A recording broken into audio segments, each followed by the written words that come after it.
Hey guys, and welcome along to another video. It's ERT Stevie here again, and I'm bringing you another FIA video. This time it's of the Manufacturers second exhibition season, round 5, which is the Gr4 at Barcelona. So the footage that you're seeing now is my hot lap from the qualifying session. This is the final lap that I did in the session, and yeah, using the Gr4 Lexus. Not a bad car for this track actually. I'd say this is more of a technical track, so it probably would, in terms of ultimate lap time, suit more a car like the 4C or the Cayman. But obviously we have fueling strategy in this race, and the Lexus is really good top speed, and for the Gr4 cars this is quite a high speed track, quite a few long straights. So yeah, the Lexus definitely does have some strengths around this track. So yeah, the Lexus obviously does struggle on front tyre wear quite severely, which you're going to see during the race, and we'll see how that pans out. So coming to the end of the qualifying lap now, and not been such a bad lap actually. Obviously being an FIA race, qualifying is so crucial, the races are so short, so one tip I would give anyone is really focus on your qualifying for FIA to improve it, because the races are so short. You really want to start towards the front end, and you know, it's really tough to make progress if you start towards the back in an FIA race, with the races being so short. And one other thing that's worth mentioning here, for this particular round, the track limits are really tightened up compared to how they were for the Nations Group 2 race, which is an official season. So quite strange how they've done that, but we end with a 52.3. Pretty good lap, still P4, and yeah, in a good position for the race ahead.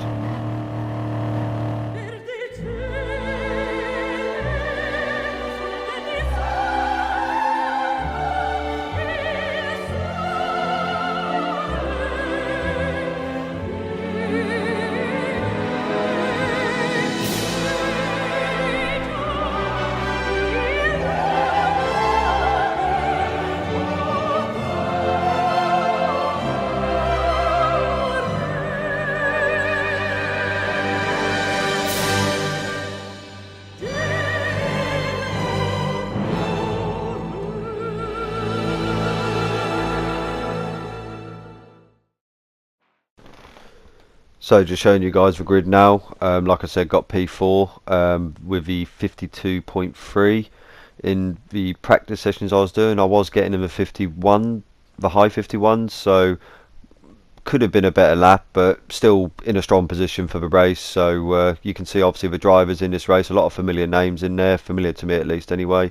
A lot of really good, well-respected drivers. So yeah, going to be a tough race here, and really looking forward to seeing how this pans out. So starting the race here, obviously status quo here for now. We'll just follow in the slipstream. Obviously the guy in P1 in a Lexus, the two guys in front are both in Lambos, and we can see the P2 Lambo is coming under attack. So braking cautiously here, and the blue Lambo runs a bit wide and then gets kind of edged out, so we're going to seize the opportunity here, make the move round the outside there, which obviously gives us the inside line for this corner, and straight away up into P3. So yeah, much better start than the last time I did an FIA race around this track, where I made a horrible mistake into turn 1, and you can see very quickly we're closing up to the guy in the Lambo here, and going to think about a move here, and he moves across really late. Wasn't too impressed with that at that particular time, to be honest. And then the same here, kind of shimmies to the left and then stops, so makes me hesitate, and trying to get me nose here to see what happens. But obviously the Lambo with the four-wheel drive gets good traction out of there, so settle back in behind him, coming onto the back straight. Slight bit of contact from the guy behind there, not quite sure what he was expecting to do there, which puts us off here, and we're not as close as we'd like to be into this corner to make a move.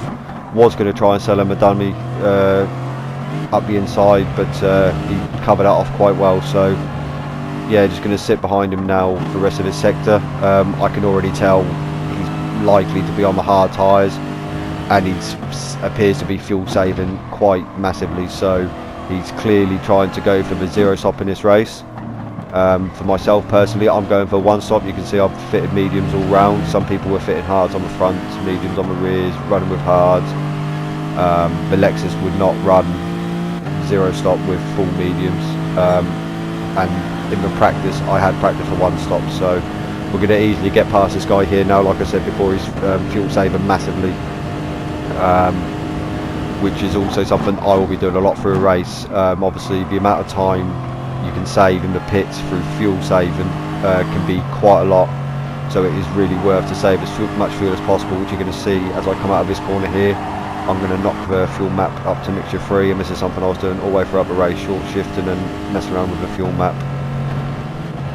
So moving ahead now to the end of lap 3, start of lap 4. Not really made too much progress to the leader, but the guy in the blue Lambo, the Swiss guy, has caught me up quite a lot in the last lap or so.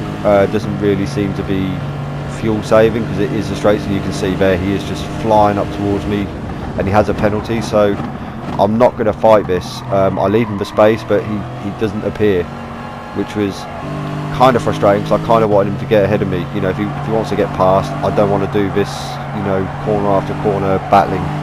Although I'm not battling, I'm not trying to resist really. So he's there. You can see I've got no intention of going past. I've defended him, sorry. I can see he's got the penalty, and finally he makes the move stick, so I'm going to use this slipstream to continue to conserve fuel. Obviously we're not too far away from the pit stop window now, bearing in mind we are doing the 1 stop. At this stage I am not aware of the strategy of the guy in P1 because he was still running good pace. I kind of assumed that he would also be doing the 1 stop, which in practice I thought was the faster strategy, but after watching some of the earlier FIA splits of the day, it was apparent that it wasn't, but it was the strategy that I practiced for, so I felt to go with it. So the blue Lambo serves his penalty, so I'm back up into P2, break down into this corner, and yeah, right out of nowhere, he's going to send it up the inside, and yeah, again, a bit frustrating really, because this is just costing us time. The leader's gained almost 2 seconds in this lap alone on us, which is really frustrating, and he puts his indicators on there, which I guess was him apologising for a move.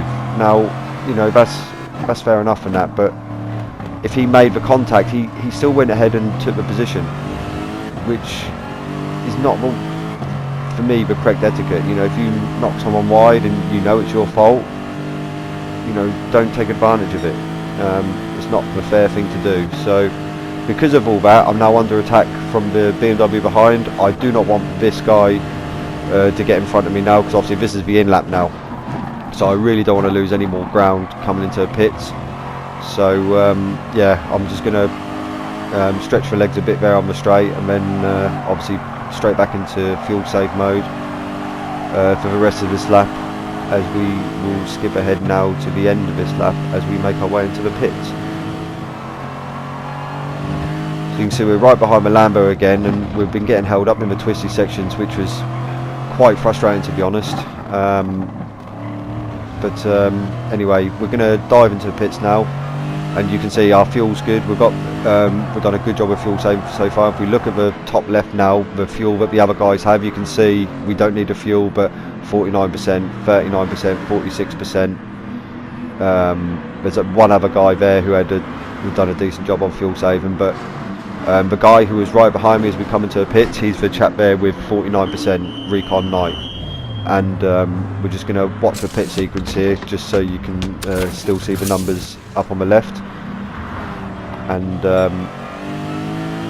I look behind, and obviously he's now nowhere, and he was really close behind me as we come into the pits. So yeah, this is why the fuel saving is so important. You can see now the gap is 3.8 seconds, so it's a lot of time to gain just for, you know, a few laps of fuel saving. So come up behind Rosso here, obviously in the Alpha 4C, and we're going to skip ahead now to the end of this lap where I've caught Rosso up, and we're going to see quite a few people now dive into the pits. So again, if we look at the top left, you'll see the blue Lambo, the Swiss guy, he's got 20% of fuel, and at this stage I've got 48, so you can assume that you need around 50% fuel at this stage to get to the end of a race. So yeah, really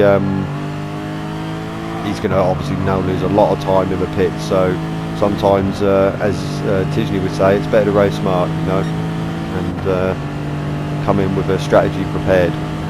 So we're going to stick on board here, as obviously we're starting to now, I think at this point we're now the first of the guys who have now done a stop.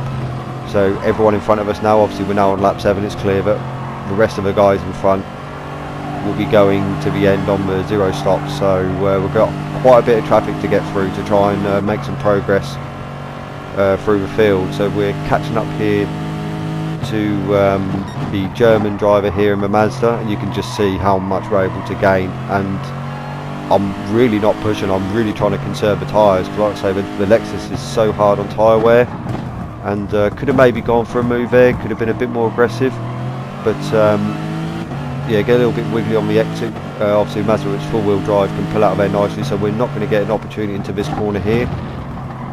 And but I do know that the Lexus is quite strong on acceleration out of this corner, so going to look for the inside line into this corner, and slight bit of contact as he turns into me there, but nothing malicious at all. And I flashed my hazards on the exit just to, well, just to acknowledge him really. It weren't an apology because I didn't feel I did anything wrong. So coming back now to start at lap 9, there's a driver there. I just wanted to show that because he pitted at the end of lap 8, which I thought was quite strange, so that took us up into 5th. We've now caught the Polish driver here, Gr4 Lexus, who I've had quite a few good races with in the past. Obviously he gets a bit wide here, and he does the sensible thing here and just lets me go. He knows obviously there's still too much of a race left to go to bother, you know, battling for position. It's going to cost him time, and obviously from his perspective that's the most important thing, because he needs to try and keep himself as high up the track as possible. So yeah, P3 and P2 are now just there, so obviously this right now is clearly my aim. The leader is a long way down the road, and he's done an excellent job with his strategy call and his pace, making the most of starting off pole position. So yeah, our aim here now is a clear P2, and we're gaining on the Lambo here down the straight, despite him being in the slipstream of the BMW ahead. So although we're fuel saving, it's clear they are really fuel saving. They're really struggling, so I'm expecting to pass this Lambo pretty quickly now, and be able to move on to MR highs over there in the BMW. So just coming into the start of the second sector, and you can just see we're catching both of these guys hand over fist. My tyres are not in the best state at this point. I haven't done the best job of looking after them on this stint, and yeah, it's really going to punish me on the right handers, seeing as it's the front left that's really struggling. So coming down here, again it's the same Lambo from earlier, and he does a really late move, so slow on the straights, and he doesn't get the best line out of that corner, and we're going to easily have him into this fast right-hander. So yeah, again, kind of frustrated to get balked, and just in that short amount of time you can see just how quickly the Beamer has scampered off down the road. So although we're obviously on much fresher tyres and everything, we have just over 1 lap to go now, so it's going to be what looked at the start of a lap maybe quite an easy run into second has now changed. And you can see in this last sector with my front tyre wear, I'm not catching on him at all. The gap has stayed the same, and if anything he's pulled out maybe a tenth or two. But what you are going to see as we come down this straightaway is I've got a bit of fuel to burn now, so I decide to rev it out, get the speed up, and you're going to see the gap to this guy is going to just start decreasing really quickly. So I'm aware at this point that he's really low on the fuel. I'm obviously not doing great on fuel myself. Obviously a bit of lift and coasting there just to help conserve fuel. But yeah, I can see from the fuel saving he's doing down the straight that he's low on fuel. Now if we just watch what happens to him here, he runs really wide off the track, and I'll be honest with you, with the track limits that were here, I was expecting him to get a penalty, and somehow he didn't. So yeah, this may prove a crucial point as we come towards the end of this lap. So we are now starting to really close on him really quickly, and already in my mind I'm thinking of a move down my back straight into the type left-hander. So this is what I'm going to be setting myself up for these next few corners. So we're getting really close now. We get a nice run out of this corner here, and revving the car out to make sure we get to get close. And I think I just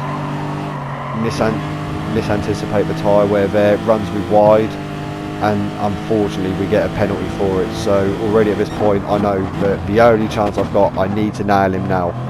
If I don't get him now, I won't have the time to build up the gap. I'm going to need a full clear 1 second ahead of him to beat him. But he defends really well here. It's, you know, with the tyre where I've got, I'm not going to be able to make it around the outside. Tried to do it here, but I've just got no grip at all and got dirt on the tyres now, so I'm going to have to settle for P3. And yeah, slightly annoyed to get that penalty there at the end there. I may not have been able to get him anyway, but it completely changed my approach to them corners. I knew I had to get him in that corner and that corner alone, and you can see, this is just what I want to point out, I didn't cross the white lines to the same extent that he did at turn 3, and yet he didn't get a penalty and I did. So yeah, P3, still a good result, to be honest, still a good haul of points, 2200 points out of this round, and this put us in a strong position actually for manufacturers for the ranking at the end of the season. Obviously it is only an exhibition season, but at the end of the day, still like to see how well we can do against the best guys in Europe. So thanks for watching this video. Hope you enjoyed it. If you did enjoy it, please feel free to like the video and leave a comment. Let me know what you thought about the race, and yeah, subscribe if you haven't already for more content like this from myself and the rest of the ERT esports team. Thanks again for watching, and take care. Cheers.